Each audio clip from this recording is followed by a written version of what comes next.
I'm going to call bullshit on the masters of unhealthiness, specific to the Canadian advisory to the LGBTQ communities to not travel to the US. And I'm going to ask my American friends to chime in here, because in Canada, they've told the LGBTQ communities not to travel to the US, not specific to any areas here, but not to travel to the US, or to be advised not to travel to the US because of the fear mongering that the fear masters love to do. And I'm gonna be open here, because as a 57-year-old man, I'm gonna tell you that the lesbian, gay community and so forth is older than time itself, right? Go back to your Roman days. In my 57 years, I grew up, there was gay couples living in households around my areas, or I knew of growing up with, and so on and so forth. In my 20s, there was prominent gay clubs, not hidden gay clubs, prominent gay clubs in prominent areas.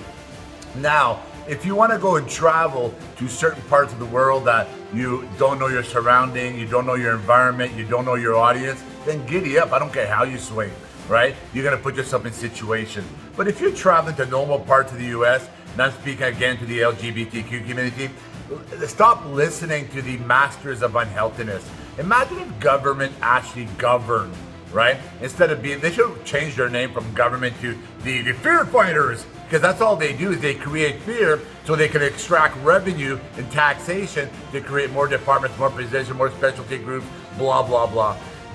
Like going back to it, imagine if government actually governed. They remind me of those individuals with 20, 30 maxed out credit cards with the boats and bikes and trailers and tractors and ski-doos and sea-doos, but there's no food in the fridge for the children. There's no money for activity for the family. There's no vacation time because they've maxed out everything else for everything else but the basics, right? So going back to my American friends, going back to the LGBTQ community, and going back to the masters of unhealthiness, I raise my big, long, thick finger to the masters of unhealthiness and their fear-mongering, their pigeonholing.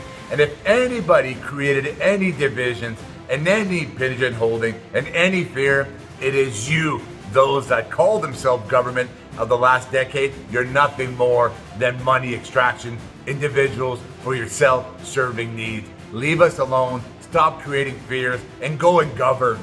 Jean-Guy Bourguignon, Jean-Guy Public Communicator.